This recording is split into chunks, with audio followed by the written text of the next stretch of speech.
Bom dia, Boker Tov. Estamos aqui todos reunidos, sinagoga super cheia e a nossa mesa de estudo também super cheia. Hoje vamos começar a nossa quinta-feira dando um parabéns para uma pessoa mais do que especial para esse menino. Essa pessoa é o Germano, que a gente todos têm um carinho tão grande por ele. E ele fez aqui um bocado de anos. Não parece.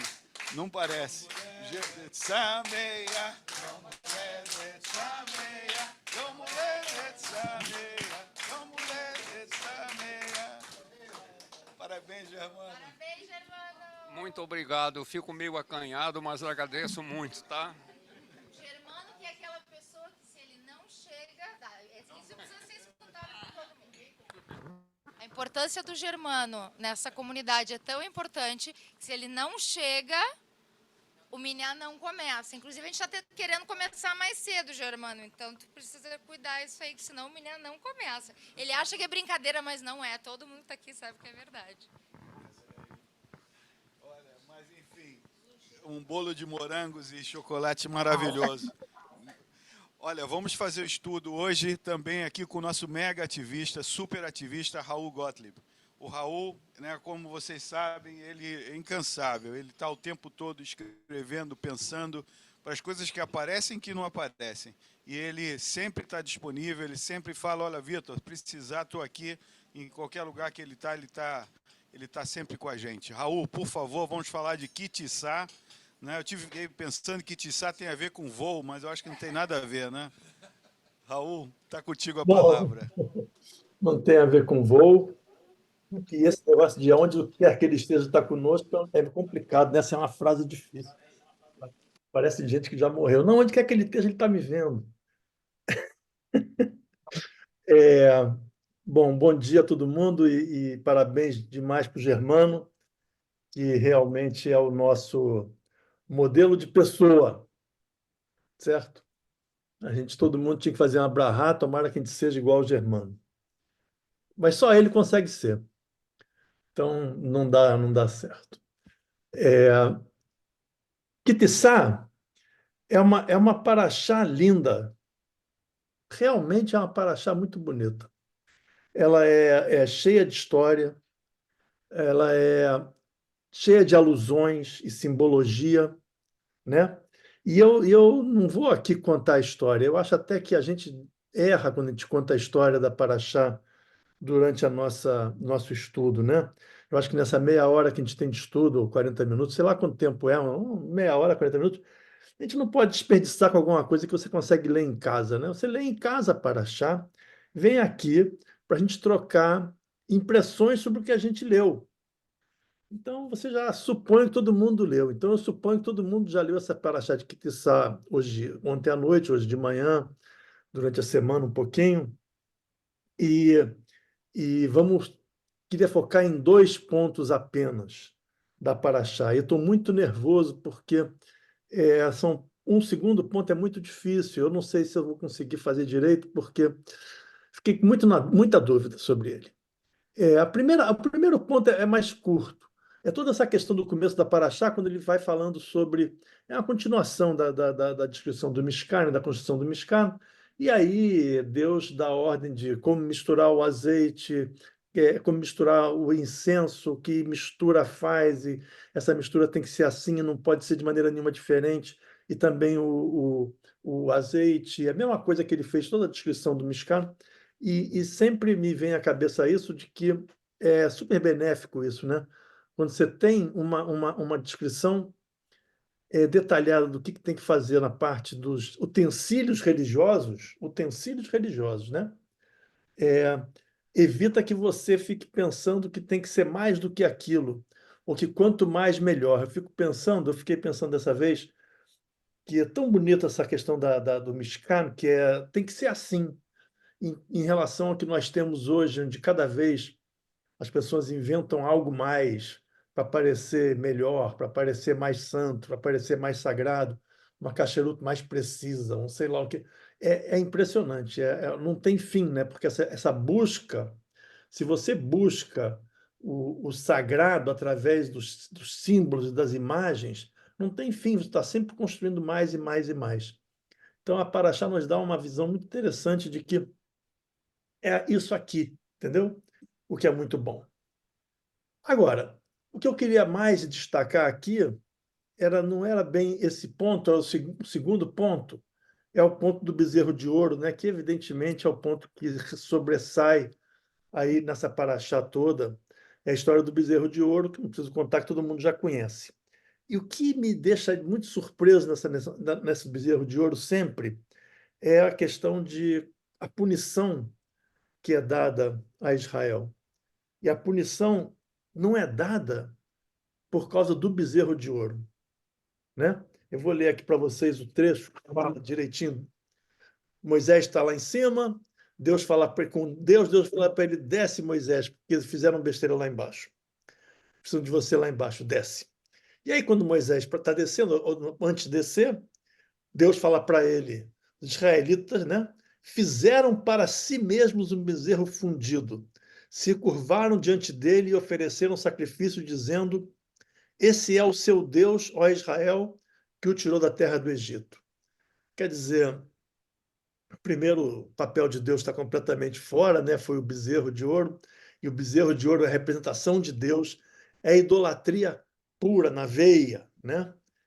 Mas não é isso que faz Deus punir as pessoas. Não é isso que deixa Deus zangado de verdade. Não é incrível isso, né?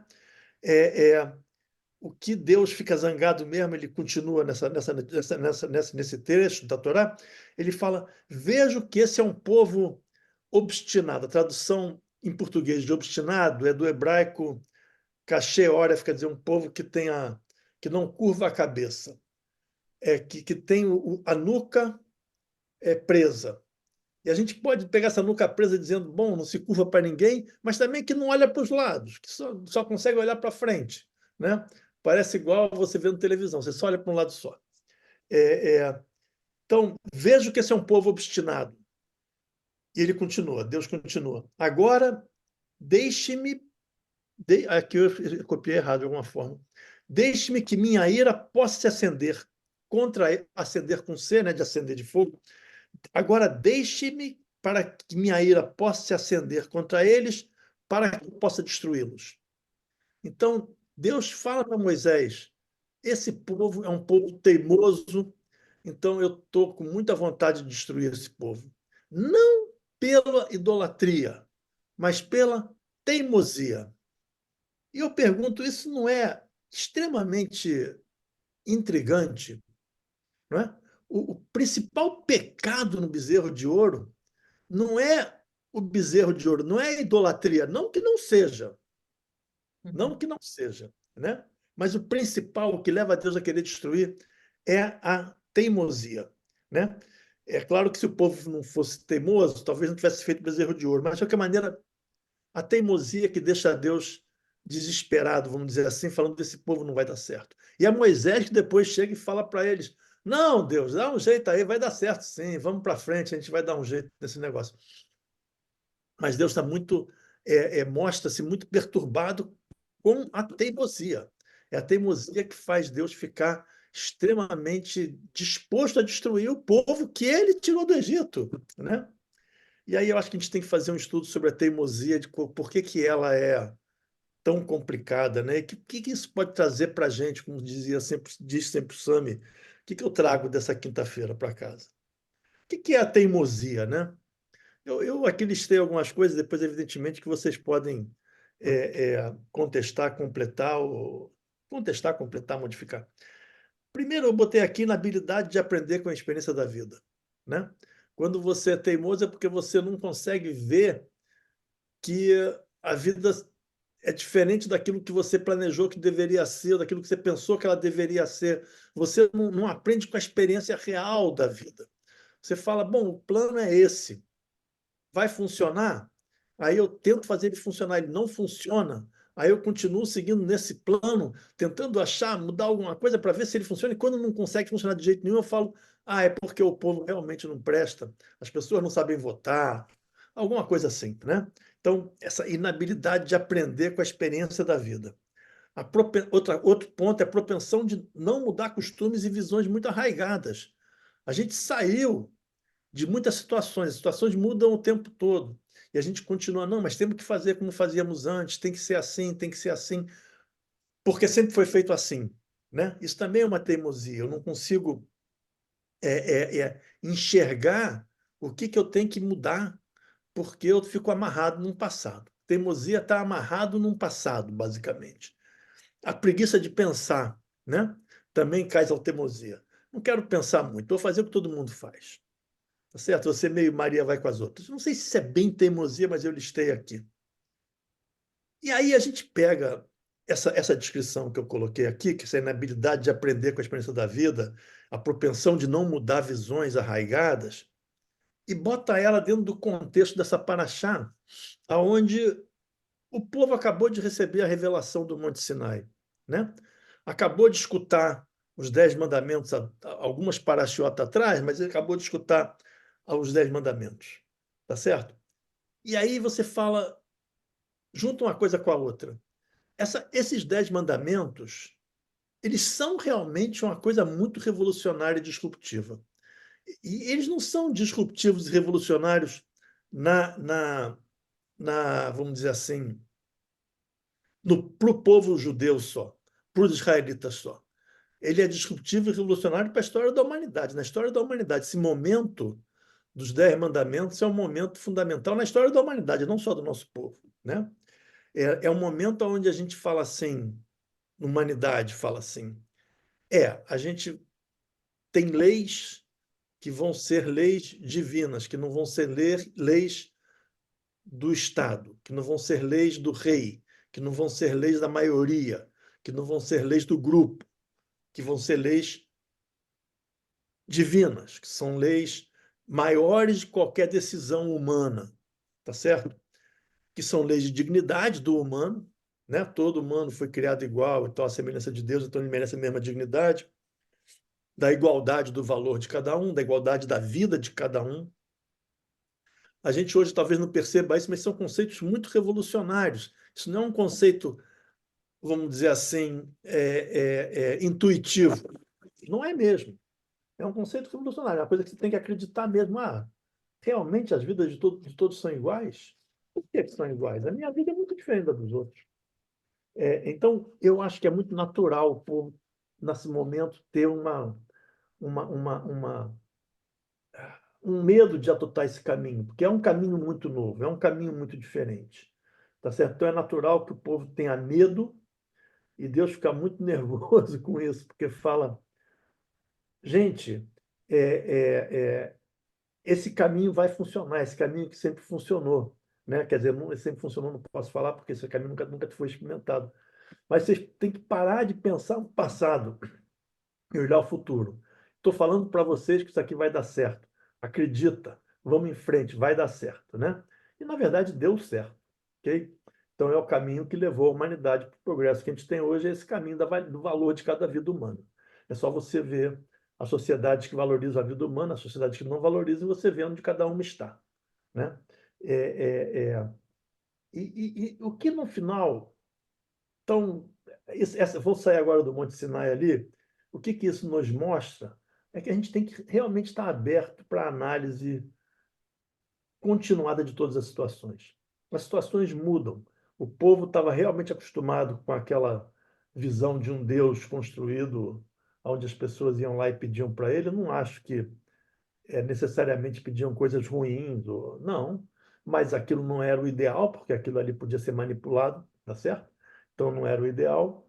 E o passo para frente era um passo muito difícil de ser dado, e eles estavam inseguros e tentaram dar um passo atrás, e é essa insegurança e essa teimosia de tentar voltar para trás que Deus castiga, né? Não, Deus não castiga, no final não acontece muita coisa, mas é que Deus fica muito nervoso e fala, vou punir por causa disso, tá certo?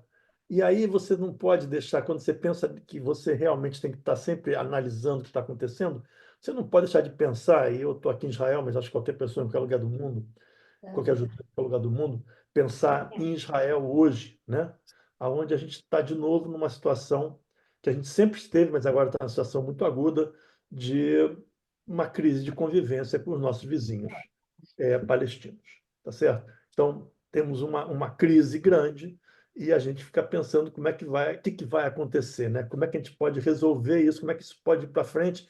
E a tendência muito grande de muita gente de voltar para trás e falar, não, mas a solução certa seria fazer uma aliança, como tentou fazer Martin Buber, ou então fazer a história dos dois estados, como tentou fazer Rabin, etc. Eu acho que essas visões, elas, uma vez o Sérgio falou faz um tempo atrás aqui, o que vai acontecer? Bom, vai acontecer, ele não sabe, mas vai ser alguma coisa diferente. Eu acho que é isso. O que vai acontecer a gente não sabe, mas que vai ser uma coisa diferente. A repetição, a tentativa de repetição das soluções que já não deram certo é algo que não vai levar para lugar nenhum. No final, a gente vai ter algo muito diferente. É um momento muito inseguro também, porque você não tem noção do que vai no final sair, né? No final, o que vai acontecer? A gente está prestes a entrar no sul de Gaza, que é um desafio humanitário muito grande, mas absolutamente necessário, porque não é possível deixar o Hamas continuar. E a, a ansiedade é imensa. Mas uma das coisas certas nessa ansiedade toda é que você não adianta você falar que agora a solução certa vai ser criar uma autoridade palestina mais consciente. Seria bom se fosse possível. É isso. É isso. Esse é o meu comentário. E agora, por favor, rebatam. Ou, sei lá, fale o que você quiser.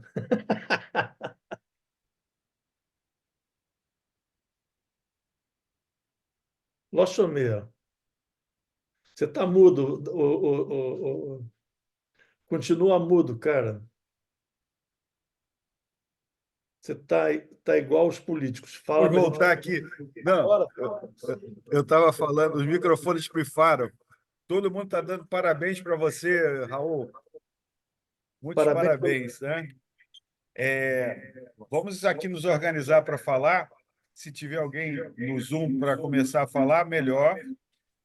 E o que eu queria dizer aqui é o seguinte, sobre o obstinado que você comentou, né? Tá certo, pode desligar. Ah, só um minutinho, já vai acertar. Não é por questão naquela hora que você apertou. Agora escutam, né? Agora sim, Agora né? escuta. Acho que sim. Tá. Não, mas sobre essa questão do obstinado, né? Aqui no latim, no português, assim, o obstinado é sempre uma qualidade positiva, né? A pessoa obstinada, né?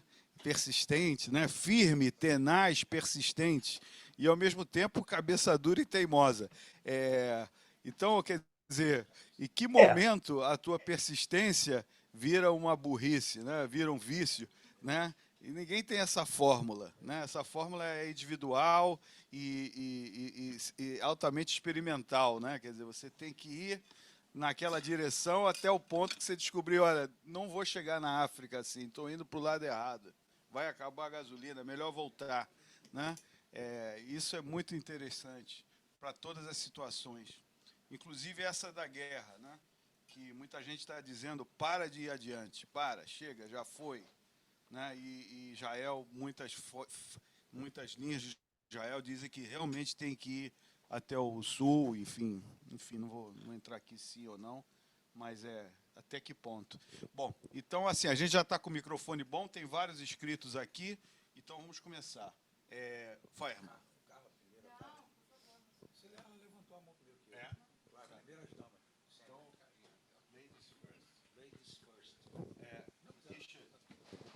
Raul, obrigada pelo comentário maravilhoso, sempre nos trazendo mais profundidade para o estudo da Torá. Queria publicamente também te agradecer por ter me enviado.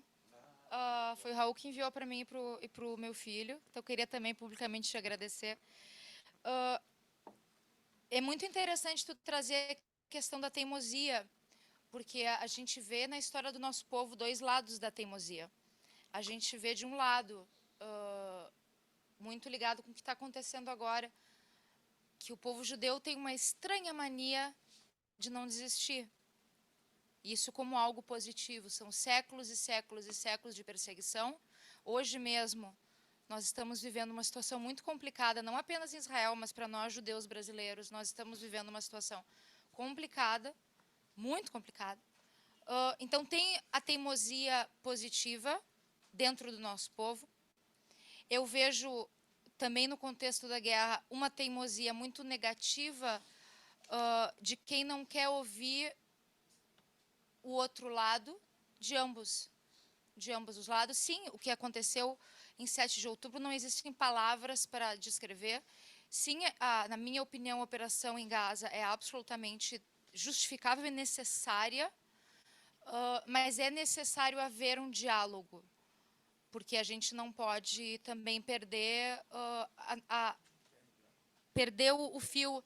E, infelizmente, com o governo de extrema-direita que nós temos hoje em Israel, isso é um perigo de acontecer.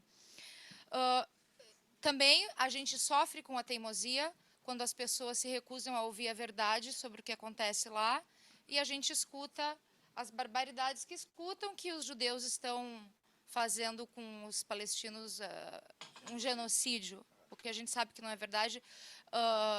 A gente sabe dos protocolos seríssimos e muito rígidos que o Exército tem. Eu tive a oportunidade de fazer um seminário de uma semana no Exército, quando eu tinha 20 anos, e fui estudar em Israel. E todos os protocolos, sequer para tu poder apontar uma arma para alguém, eles são... É uma lista tão grande, e se tu deixa de fazer aquilo ali, tu vai preso, é simples. Então, que dirá uma acusação de massacre? Não quer dizer que não existam erros, mas a gente sabe da ética do nosso exército. Então, isso é uma coisa que é muito importante, a gente saber para nós quando é que a teimosia é boa e quando é que a teimosia não é. Tem momentos que ela vai ser, que ela vai te deixar determinada para estudar, para crescer, para ir para frente, para superar as dificuldades. E tem momentos que ela vai te emburrecer. Qual é a medida? Eu não sei. Mas, definitivamente, com esse comentário do Raul, é algo que eu vou levar a sair daqui com isso na cabeça. Obrigada, Raul. Posso alternar com alguém do Zoom, só para a gente dar uma dinâmica mais legal? Não, melhorzinha. Por favor, Cláudia Girotti. Aí, na sequência, Fireman, depois Ariel Berger. Cláudia pediu, mas caiu. Não, Cláudia Está não muda. está. Então, vamos para... Muda. Apareceu? Não. Ela está lá, mas ela não está. Raul, obrigado pelo estudo maravilhoso. Eu diria o seguinte: a teimosia é inerente ao ser humano, a todos nós. Mas o mais importante é o seguinte: eu definiria teimosia como cabeça dura, como o Vitor falou muito bem aqui, quando você insiste naquele ponto, insiste, até o momento que passa a não valer insistir. E eu diria teimosia como uma qualidade, como a Carla falou, e aí eu colocaria teimosia igual a persistência, tá certo? Então, quer dizer, o povo judeu, quando Moisés desceu da primeira vez, ele veio com as tábuas, né, com as leis, né, de Hashem, ele viu aquele cenário horroroso, né, bezerro de ouro. Aquilo ali, para mim, é cabeça dura. São cabeças duras. E aí ele subiu, e a gente sabe toda a outra história. Em relação ao momento atual de Israel, eu acho que há uma teimosia muito importante do governo, não diria só governo, dos IDFs, né, das forças de Israel, em realmente eliminar o Hamas, que não tem outra, na minha opinião, infelizmente não tem outra solução. Eu estava comentando até aqui com a Silvinha, a Carla falou, os dois lados têm que negociar. Eles não querem negociar. A negociação deles é não entregar ninguém, matar todo mundo, infelizmente, e Israel ser eliminado conforme está lá na, sei lá a Constituição deles, não quero nem saber, no ato de fundação. Então, isso é cabeça dura, muito grave, inclusive. E como a Carla falou, né, dia 7 de outubro foi um negócio assim que... Isso sim foi um negócio absurdo, né? Então, como o Sérgio falou durante a reza, parece que houve uma resolução de, em 48 horas, o governo ter que se retratar, o genuíno ter que se retratar. Não, tá, eu passo para o Sérgio, depois eu falo. Tá bom, desculpa, eu pensei que era outra coisa. Bom, enfim, uma pena que não seja. Mas, enfim, mas eu acho o seguinte, que você persistir até um certo ponto é muito importante. Você vê inúmeros exemplos. O Raul, por exemplo, eu sei, ele não vai falar, mas ele foi um empresário. Se ele não tivesse, ou é empresário ainda, ele é tudo, né? Se você não tivesse assistido, Raul, talvez a tua empresa não crescesse, entendeu? E eu também vi a mesma coisa.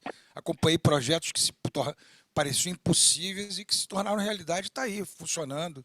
Plataformas, por exemplo, em profundidades absurdas. Então, tudo isso é uma boa teimosia, ou seja, é perseverar. Agora, no momento que não está dando mais certo, entendeu? Eu só acho o seguinte, eu até falei isso num grupo, até não falei para o nosso grupo aí, que a gente tem um grupozinho do meu aniversário ainda, que tem muita gente aqui, que eu acho que o que não precisa mais é respostas em relação a essas excrescências que falaram de Israel, né? Pelo governo brasileiro. Acho que acabou, já deu. Né? Como diz aí a Carla Saib, deu para ti, né? Aquela música lá. Então é isso. Raul, obrigado pelo estudo e espero que eu tenha contribuído com alguma coisa. Não tenha falado muita besteira. Raul, você pinpoint, pô, entra aí para E não aqui, perder o fio. a teimosia que está na Torá, aqui que a gente está falando, não é persistência, certo?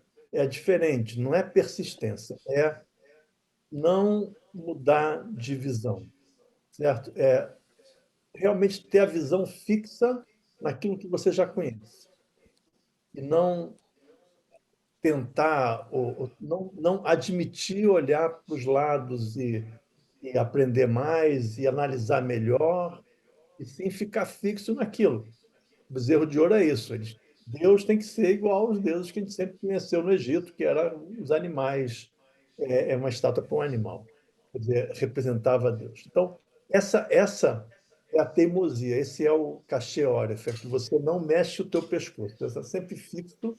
A metáfora é essa, você não tem a visão para todos os lados, você tem a visão para frente o tempo todo. Não é persistência, não é tentar, não é não desistir, né? Então, o que Deus fala, vou destruir o povo, porque o povo não admite olhar os lados, não admite uma coisa nova.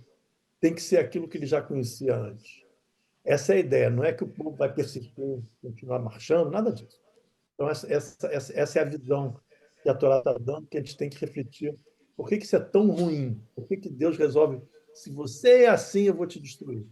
E é o que está lá. É o que está na Torá hoje, que é a grande pergunta. Quem é teimoso merece ser destruído por Deus? Eu acho, a pergunta. Moisés fala, não, não, não, porque dá para dar um jeito. Vamos lá.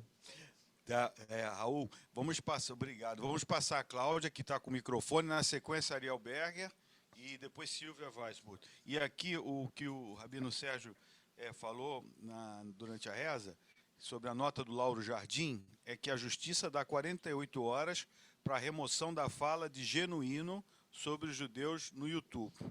Né? Aquela fala que ele... Tá? Quem não viu, é melhor a gente não ficar repetindo essas falas ruins, nem ver. Bom, então vamos lá, Cláudia, por favor. Tudo bem? Bom dia de Brasília, onde esses políticos vivem. Bom, enfim, vamos lá. Muito bom, Raul. Eu já vou entrar direto no comentário. Bom que você comentou antes de mim. Que bom que o Vitor não abriu meu microfone para eu falar antes.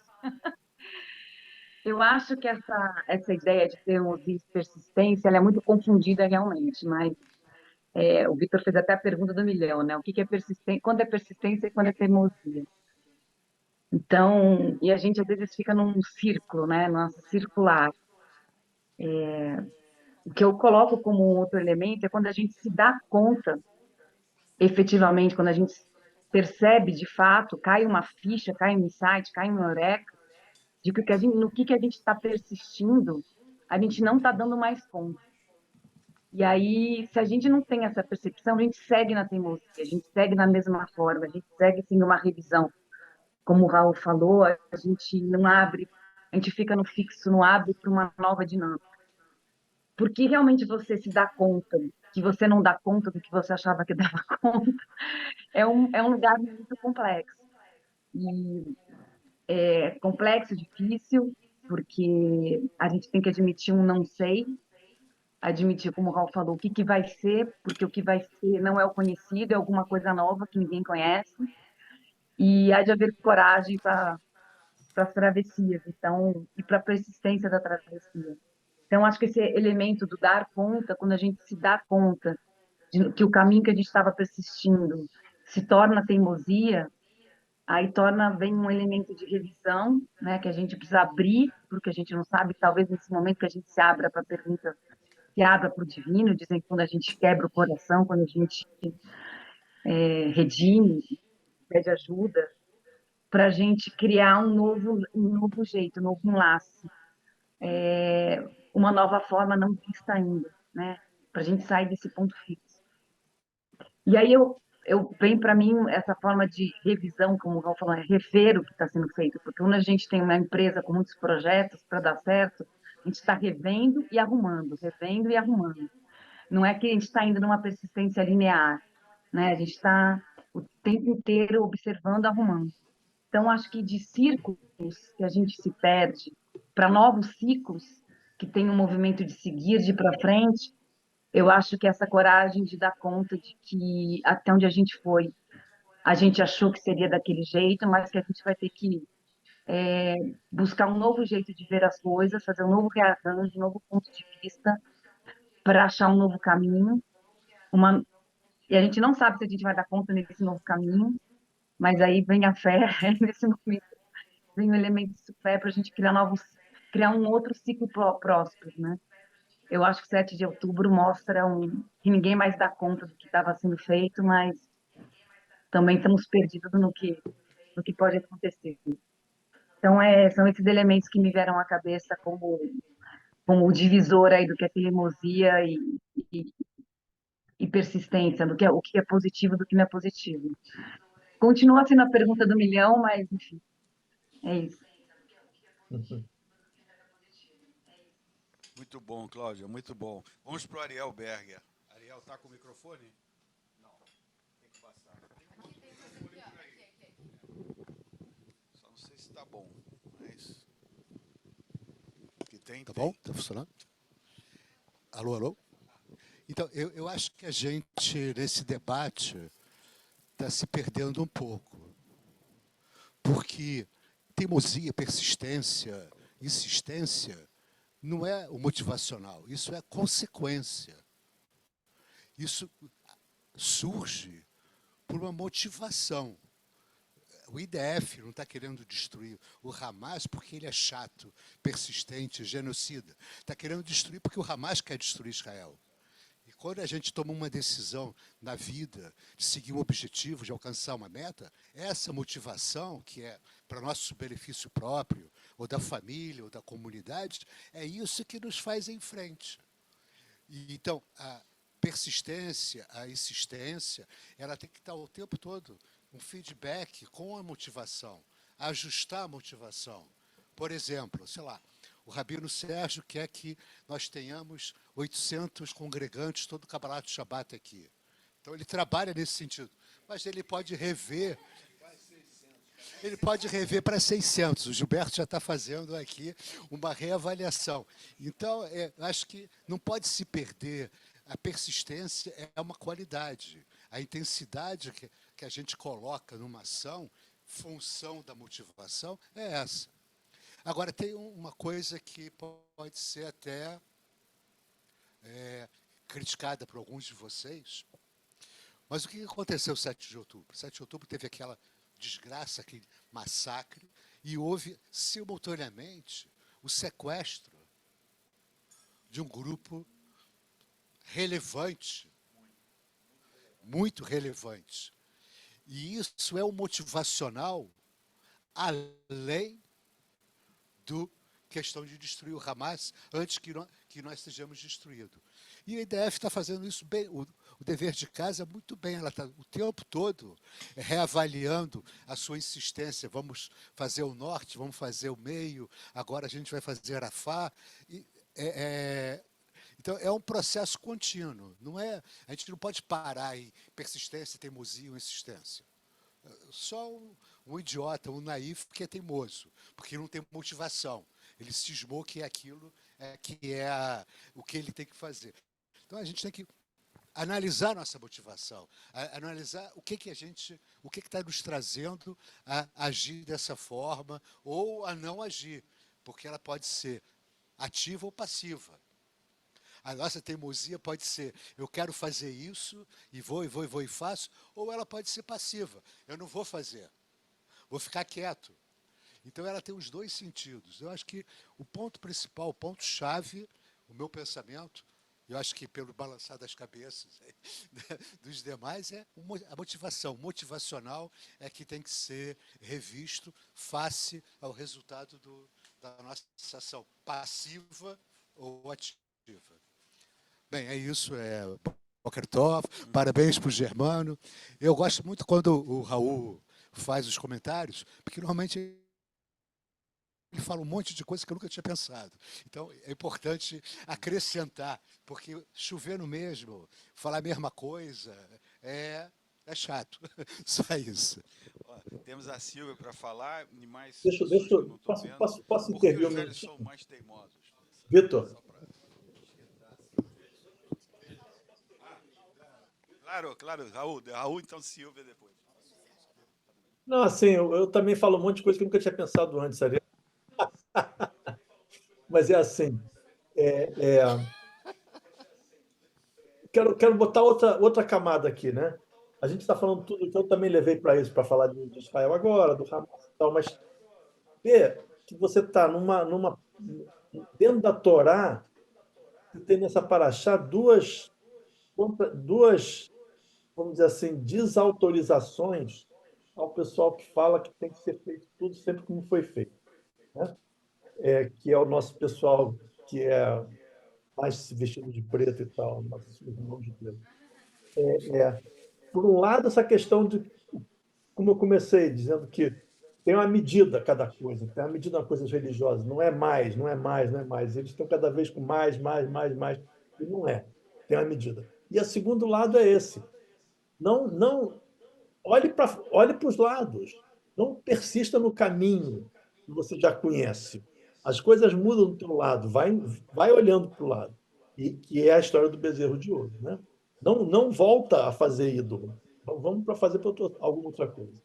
Então, tem uma dimensão também religiosa muito séria nessa paraxá, muito interessante, porque ela contraria as pessoas que se dizem muito. A gente gosta de chamar que elas são religiosas. Não é bem verdade, eu não gosto dessa palavra, mas não, tem que ser assim, tradição tem que ser sempre assim, tradição tem que ser sempre assim. A paraxá fala, não, tradição tem que ser sempre assim.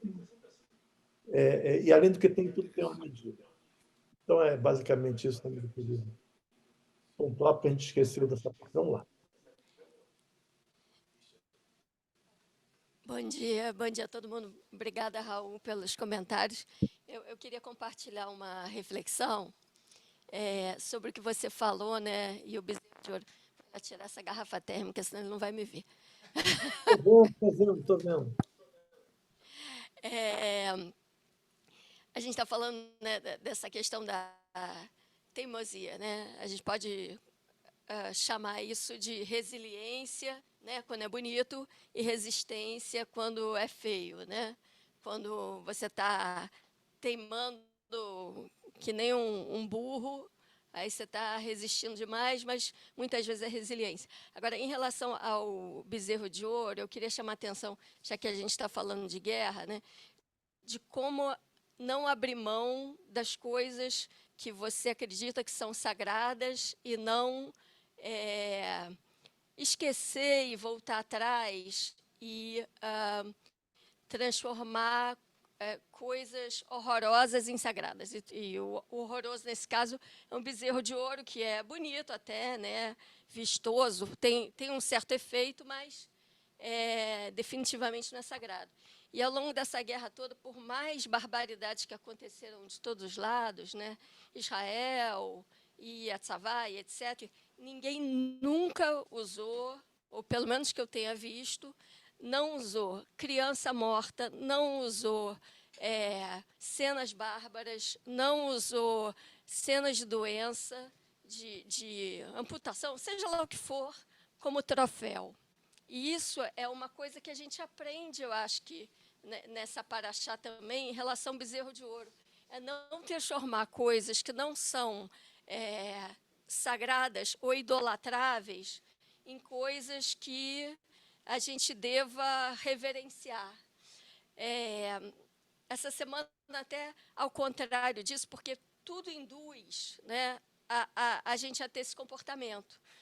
A mídia induz, a tentativa de ter mais impacto induz, a tentativa de convencer os outros induz a mostrar cabeça, a mostrar braço, a mostrar sangue. E existe uma resistência, uma resiliência em Israel de não fazer isso. E eu acho isso bonito. É um respeitoso e eu fico orgulhosa disso, né, de não usar esses recursos baixos. E essa semana foi até engraçado, porque aquele ator de falda, que eu não me lembro o nome, ele fez o contrário, o Lior. Ele entendeu a jogada e ele publicou a imagem dele machucado no hospital. É horrível, ele está cheio de bolha, ele está horroroso, mas ele entendeu, né, por trabalhar nisso, que é essa imagem de impacto. Ele fez rindo, ele está melhor, mas ele está horroroso, ele está muito machucado. Então, essa resiliência e essa sabedoria, a gente aprende, eu acho que nessa paraxá um pouco também, e me deixa orgulhosa, apesar dos pesares. Né? Passar a palavra aqui para a Fernanda. Então, mudando um pouquinho só de assunto, embora chame a atenção de todo mundo, eu acho, o evento em si do Bezerro de Ouro, eu acho que o que me chamou mais atenção foi a resposta de Araão a Moshe, quando ele questionou o que aconteceu enquanto ele estava fora. E Araão falou que ele jogou o ouro lá no fogo e surgiu o bezerro. Então, assim, errar acontece, né? Todo mundo erra. Mas não se responsabilizar pelo que a gente faz, eu acho que é o mais problemático. Assim, foi o que mais me chamou a atenção nessa paraxá.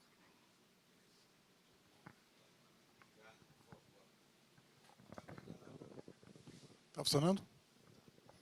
Está funcionando? Okay. Bom, obviamente gostei muito de tudo que eu ouvi aqui. Particularmente gostei muito do que você falou, Silvinha. Gostei, bacana. Enfim, como o Raul disse, essa paraxá tem muita coisa a falar e eu não quero, nem posso falar muito aqui. Eu só quero lembrar que a gente, a cada momento, a gente lê a Torá de uma forma diferente, né? E o meu momento em particular é o momento das nuances, de perceber nuances, né? De evitar o mundo digital, o mundo dos zeros e uns. E quando a gente, né, lê a expressão, né, Kasher Oref, a gente entende isso com uma dificuldade de se mexer, de olhar para os lados. Acho que isso tem a ver com perceber nuances, né? Quando você olha de vários lados diferentes, quando você consegue perceber a totalidade daquilo que te cerca, de uma forma mais ampla do que olhando numa única direção, a gente consegue entender melhor as situações, a gente consegue perceber melhor as necessidades e definir melhor o nosso comportamento, seja ele um comportamento de persistir em algo, ainda que esse algo naquele momento não esteja dando certo, não esteja sendo suficiente, ou mudar de atitude, alterando o rumo, né, das nossas ações. Então, acho que olhar para os lados realmente é fundamental. E o judaísmo entende isso muito bem, tanto é que isso não aparece somente nessa paraxá, né? Todo ano, a gente repete esse nosso desejo de olhar para os lados. E a gente faz isso em Kol Nidre. né? Uma das coisas que a gente confessa em Kol Nidre é Kishin Oref. A gente se manteve naquele caminho, a gente não olhou para o lado, a gente não olhou as nuances, a gente não percebeu a totalidade das coisas e vamos tentar fazer melhor daqui para frente.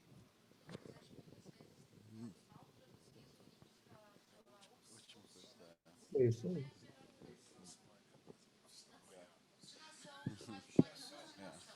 Não, eu só contextualizando, eu acho muito legal que a gente caiu nessa coisa de ponderar o que é persistência, o que é cabeça dura, apesar de não ser persistência, né, como o Raul bem colocou, mas foi legal, mas o contexto do acontecimento, né, quer dizer, foram niflaot, milagres maravilhosos, e Deus o tempo todo suportando. Quer dizer, foi realmente uma traição, assim, a Deus, assim, fora de sério, uma burrice desgraçada, assim, em português claro, depois de tudo aquilo, ainda achar que não era para valer, né? E aí o que chama também muita atenção é que Moisés fez aquele chutzpah, assim, foi para Deus e falou assim, não desiste da gente, né? Não desiste, porque Deus tinha falado, né, conforme o estudo do Raul disse, né, desistiu, falou, olha, vou mandar um anjo, vou mandar um representante, eu não estou mais com vocês que se danem. É mais ou menos isso. E Moisés foi lá e trouxe de volta, né? Então, essa coisa do Israel, de conversar com Deus no mesmo nível, né, se isso é possível e se isso não é um sacrilégio, né, mas conversar, né, cara a cara e falar, olha, não está justo, né? E isso foi muito legal. Enfim, essa é a contribuição minha. E não sei, Raul, mais alguma coisa? Eu tenho um Rabino Sérgio, tem uma palavra para dar aqui. Estamos finalizando. Raul, então, finaliza, por favor, e na sequência... Raul, por favor. Bom, não tenho muita coisa mais para falar. Eu acho que tinha me ocorrido isso também do nosso Vidui, que a gente fala que Oref, etc. Realmente é uma falha grave você ficar aferrado naquilo que você já sabe, naquilo que você acha que já sabe, e não tentar, de maneira nenhuma, evoluir. E essa aqui é uma das mensagens da Paraxá, tem que evoluir. Olha para frente. Não olha só para frente, olha para os lados, olha para as nuances, coisas mudam. Então, acho que essa é a grande mensagem dessa Paraxá, fora outras, né? É grande, mas tem outras grandes também. É isso. Um prazer olhar para todo mundo, ver todo mundo. Parabéns, Germano, de novo pelo aniversário. Depois você manda o bolo. O Germano quer fazer uma palavrinha. Primeiro, queria agradecer a todos essa manifestação de carinho que eu estou recebendo. E um pequeno detalhe na sua fala, Raul. Falando em persistência, a reação de Moisés, será que foi a correta, quebrando as tábuas da lei? Para mim, me fica uma mensagem sempre do cuidado que você tem que ter, mesmo nesses momentos em que a desilusão é tão grande, não quebre as tábuas da lei. Não sei não, Germano. Acho que foi perfeito. Olha só. Os caras tinham feito um ídolo. Ele estava descendo com outro ídolo na mão. Ele estava descendo com dois objetos que significavam alguma coisa. Ele fala, não, esse pessoal não está pronto para receber objeto nenhum. Diz o Midrash que Moisés, ao quebrar as tábuas, estava salvando a pele do povo mais uma vez, porque o povo não conhecia a Torá, então eles não sabiam que estavam errando. Então, e depois, na segunda vez, ele trouxe a Torá, os Midrashim, sei lá o quê. Enfim, mas se o povo não conhecia a Torá, qual era o problema de fazer ídolo, então? Podia. Essa coisa de Midrash, Raul, sabe como é, né? Pois é. Olha, o André levantou a mão aqui. André Stein.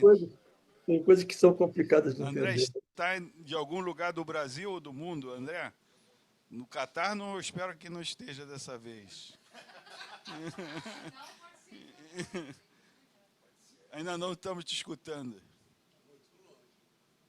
Nada, tá mudinho. Bom dia, agora está ouvindo? Bom dia. Está ouvindo? Estamos. Beleza? Agora sim. Não, tô pertinho, tô em Ribeirão Preto.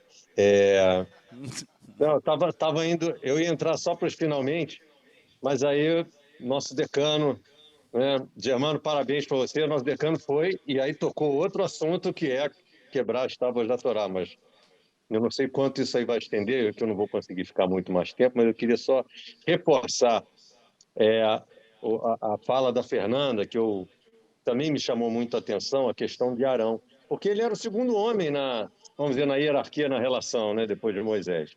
E ele simplesmente aceitou a reclamação do povo, né? Ele não...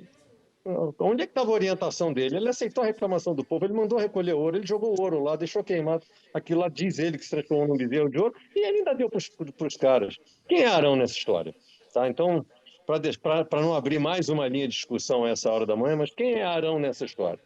Tá bom? No mais, obrigado, Raul, obrigado a todo mundo aí. Parabéns, Germano. Um abraço. Então, passando aqui a palavra final ao Rabino Sérgio. Então, primeiro, obrigado, Raul, mas não necessariamente nessa ordem. Super parabéns ao Germano, né? Gostei da expressão que o André utilizou, do decano. Esse miniano em particular, mas não unicamente o miniano, mas eu estou me referindo ao miniano com seu estudo, tem muito do teu empenho, né? Da tua persistência, né? De fazer acontecer. Então, você vê que todos esses esforços têm sido muito bem-sucedidos, até copiando o que o Vitor diz, né, é uma das joias da coroa, né, Sérgio, é da nossa vida. Teimosia dele de fazer isso acontecer. É teimosia, mas a teimosia positiva que gera constantemente um resultado muito bonito. Então, o aniversário é teu, o presente é nosso. E eu só vou colocar aqui uma pergunta, né, dentro de nuances, assim, tem um personagem que emerge dessa paraxá ao longo da história, um artista que poderia ser, mas não foi esse que eu pensei, mas poderia ser, é justo o que você pensou, que não é judeu, Michelangelo. Aí eu vou só... Qual é a relação entre Michelangelo e essa paraxá? O Keren. O Ricardo já estragou com o meu spoiler. Não, mas faz bem, eu fiz a pergunta. Antes de responder, né, a gente vai lendo, como foi dito aqui, a paraxá, as paraxot, de modo distinto sempre. Por força das circunstâncias que a gente está vivendo, eu estou lendo muito com a preocupação e a aflição do antissemitismo, que tem ressurgido ou saído do armário, da maneira que a gente quiser nomear, mas está ali, está aqui. E na paraxá da última semana, Tetzavé, até, não por acaso, dentro desse viés, encontrei um comentário de Leubeck, do Rabino Leubeck, sobre o antissemitismo. Né? Ele pega um passuco, um verso da Torá e joga no antissemitismo. E nessa paraxá, já mais perto do final, tem, como o Ricardo pontuou assim, Moisés é dito como Keren Or. Or em hebraico? Não. Sim e não. Não esse Or daqui. Or com Aleph é luz. O Or que está na Torá, nessa paraxá, é com Ain. É que a gente fala muito parecido, né? Mas Or com Ain é pele, couro, pele. Né? E Keren tem vários significados. Pode ser fundo, Keren é Kayemet, Keren é Sod, pode ser raios, né? Sim, de luzes, e também chifre. Né? Porque assim, da luz de Moisés, da pele dele, emanou raios de luz, de energia, brilhou. Mas teve a tradução da Torá, toda a tradução ela tem uma complicação por trás, que colocou como se fosse o chifre. chifre de Moisés. E aí Michelangelo, o artista renascentista, fez lá a estátua de Moisés como com chifre. Que poderia ainda ser dito, olha só, da luz, da força, né? Mas isso acabou sendo mais uma maneira de incentivar o preconceito, o antissemitismo, né? Os judeus têm chifre, o diabo tem chifre, etc, etc. Né? Então, como é importante a gente estar muito atento nessa leitura meticulosa da Torá e o perigo, apesar de a gente se usar da tradução, o perigo de só se fiar na tradução. E qual tradução? E qual tradução? E não ter toda a gama do entendimento. E assim, muitas vezes a gente é caracterizado como, né, judeu tem chifre, diabo tem chifre, aí vai, e o antissemitismo é mais fermentado. Mas eu fico com Moisés na luz, na energia que ele trouxe com toda a sua liderança. Excelente. Bom, então, assim, 9h49, vamos nos esforçar para terminar mais cedo, né? Está sempre muito interessante. Começar mais cedo é importante. Vamos tentar começar pontualmente. Então, não se atrasem pontualmente, mas sim cheguem pontualmente às 7h30 para a gente começar com os Terrilim e terminar mais cedo. Raul, um grande abraço para você aí em Israel, em Tel Aviv. Né? Muito obrigado mais uma vez, assim, de coração. Tá? Um abraço a todos aí. Boa quinta-feira. Vamos aqui a Birkat Amazon. Tudo de bom. Boa Pause. Stop.